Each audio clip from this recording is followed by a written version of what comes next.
ഇരിക്കുന്നവര് അപ്പയോടും അമ്മയോട് ദേഷ്യത്തിരിക്കുന്ന ഒത്തിരി പേരുണ്ട് കേട്ടോ. ഒരു 15% കുട്ടികളുണ്ട് വൈരാഗ്യത്തിലിരിക്കുന്ന. പറഞ്ഞു പോയി ചിലപ്പോൾ അവർക്ക് അബദ്ധം പറ്റിയിട്ടുണ്ടാവും കേട്ടോ.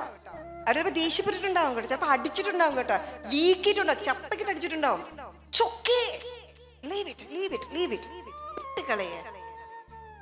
അവരുടെ ഫ്രസ്ട്രേഷൻ അറിയാതെ ചെയ്തു പോയതാ. കാരണം എനിക്ക് ഇപ്പോഴും ഏറ്റവും വലിയ വേദന എന്താണെന്നറിയാവോ? എനിക്ക് അറിയത്തില്ല കേട്ടോ, എനിക്ക് മക്കളെ വളർത്താൻ അറിയില്ലായിരുന്നു. ഞാൻ ഒറ്റ പ്രാവശ്യം അമ്മയായ, ഒറ്റ പ്രാവശ്യമാണ് കല്യാണം കഴിച്ചത്, ഒറ്റ പ്രാവശ്യമാണ് ഞാൻ എൻ്റെ മക്കളെയൊക്കെ വളർത്തിയത്. എനിക്ക് എക്സ്പീരിയൻസ് ഇല്ല. ഞാൻ ഏത് കോളേജിൽ പോയിട്ടാ ഞാൻ അമ്മയാകാൻ പഠിക്കണേ, ഭാര്യയാകാൻ പഠിക്കണേ? നമ്മൾ നേഴ്സാകാൻ എഞ്ചിനീയർ 5-6 വർഷമൊക്കെ പഠിക്കണില്ലേ? ഒരു സൂചി എടുത്ത് കുത്താൻ പോലും 5 വർഷം പഠിക്കണു.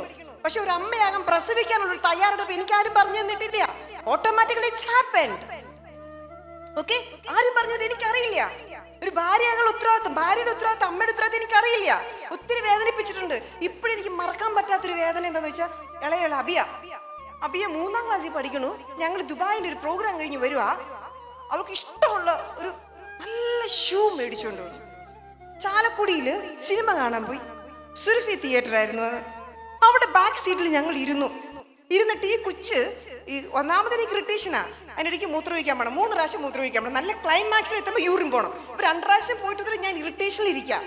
ഷൂ ഊരിയിട്ടിട്ട് സിനിമ കഴിഞ്ഞ് ഇറങ്ങാൻ നേരത്ത് താഴെ, അതിൻ്റെ ഇടയ്ക്ക് ഭയങ്കര തിരക്കാ, താഴെ ഇറങ്ങി വന്ന് വണ്ടി കയറിയപ്പം പറയും എൻ്റെ ഷൂ പൊക്കത്ത് കിടക്കാന്ന്.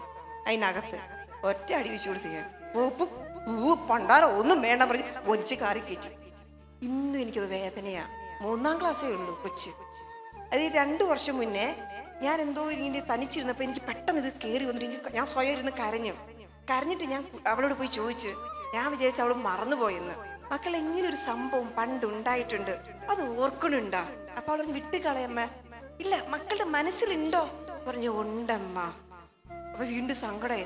കുഞ്ഞു കൊച്ച് 10-15 വർഷമായിട്ട് ഓർത്തിരിക്കുക, കാരണം അത്ര ഹേർട്ടായി. അപ്പൊ ഞാൻ പറഞ്ഞേ, ഐ എം സോറി പൊന്നു. അതെ, അമ്മ ആദ്യമായിട്ടല്ല അമ്മയായേ. ഇപ്പൊ ഉള്ള ബോധം അന്നുണ്ടായിരുന്നെങ്കിൽ ഞാൻ ചെയ്യില്ലായിരുന്നു. സത്യം, ഞാൻ ചെയ്യില്ലായിരുന്നു. മണ്ടത്തരം മുഴുവൻ ആദ്യത്തെ 10 വർഷം കൊണ്ട് ചെയ്തു തീർത്തു. അടിക്കുകയും പിടിക്കുകയും ചേഷിപ്പിടുകയും ഒക്കെ ചെയ്തു തീർത്തു. ഇപ്പൊ ഞാൻ നല്ല ആളൊരു ക്ലാസ് എടുത്തോണ്ടിരിക്കുക. എനിക്കും സങ്കടം ഉണ്ടായില്ലേ, പക്ഷെ അത്രയൊന്നും ഉപദ്രവിച്ചില്ലേടാ. ഞാൻ ദേഷ്യം വരും എനിക്ക്. പക്ഷെ എനിക്ക് ഇങ്ങനെയുള്ള 1-2 ഇൻസിഡന്റ് എന്നെ ഭയങ്കരമായിട്ട് ഹേർട്ടായി. അതുപോലെ തന്നെ അഡോണേനെ ഒരു ദിവസം ഞാൻ അടുക്കളയിൽ ഗസ്റ്റ് ഉണ്ട്, പണിയെടുത്തോണ്ടിരിക്കുക. അങ്ങനെ ചെയ്തുകൊണ്ടിരിക്കുമ്പോൾ ഇവൾ അടുക്കളയിലോട്ട് കയറി വന്നതാ. എന്തോ അവർ തമ്മിൽ അടി. കുഞ്ഞു പിള്ളേർ, അവളും 6-ലോ 7-ലോ പഠിക്കണോ. അപ്പൊ ഞാനേ തിരിഞ്ഞു നിന്നിട്ട് ഒറ്റ അടി അടിച്ചതാ. ഇവിടെ തോളിലടിക്കാന്നാ വിചാരിച്ചേ, അത് ഇവിടെ ആയി. അതും എനിക്ക് 2 ഇൻസിഡന്റ് ഇന്നും എന്നെ വേട്ടയാടിക്കൊണ്ടിരിക്കുക. എല്ലാ വർഷവും എല്ലാ ക്രിസ്മസിനും ഞാൻ അത് പറഞ്ഞ് കരഞ്ഞ് മാപ്പി വയ്ക്കും. പക്ഷെ എന്നാൽ എൻ്റെ വേദനയാണ്. അപ്പൊ അവർക്കത് മനസ്സിലായി അമ്മയുടെ ദേഷ്യത്തിലും ഫ്രസ്ട്രേഷനിലാണെന്ന്. അപ്പൊ അതേപോലെ മക്കളെ, ഇതുപോലെ നമ്മൾക്ക് എല്ലാവർക്കും ഉണ്ടായിട്ടുണ്ടാവും സങ്കടങ്ങൾ. ഓക്കെ, അതേപോലെ അമ്മമാര് വേദനിക്കുന്നുണ്ടെന്നേ. ഈ ഞാൻ ഇപ്പോഴും വേദനിക്കുന്നത് പോലെ തന്നെ ഓരോ അമ്മയും വേദനിക്കുന്നുണ്ട്. പറ്റിപ്പോയല്ലോ, അയ്യോ ചെയ്തു പോയല്ലോ, ഞാൻ ആ ദേഷ്യത്തിൽ ചെയ്തല്ലോ, ചെയ്യണ്ടായിരുന്നു, അവൻ പോയിരുന്ന് കരയാണല്ലോ. പക്ഷേ നിങ്ങൾ അമ്മയുടെ കരയുന്ന വശം അറിയത്തില്ല. അടിച്ച വശമേ അറിയുള്ളൂ, ചീത്ത വശമേ അറിയുള്ളൂ. അവര് തനിച്ചിരുന്ന് കരയും.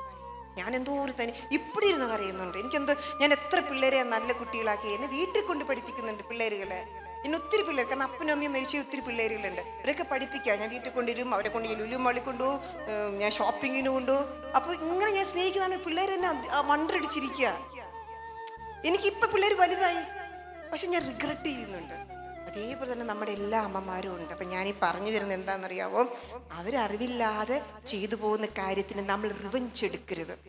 നമ്മൾ റിവെഞ്ച് എടുത്താൽ ദൈവം തടസ്സം തരും, വളർച്ച ഉണ്ടാവില്ല. എത്ര പഠിച്ചാലും വളർച്ച ഉണ്ടാവില്ല. കാരണം അവർ മനഃപൂർവ്വം ദ്രോഹിക്കുന്നതല്ലല്ലോ.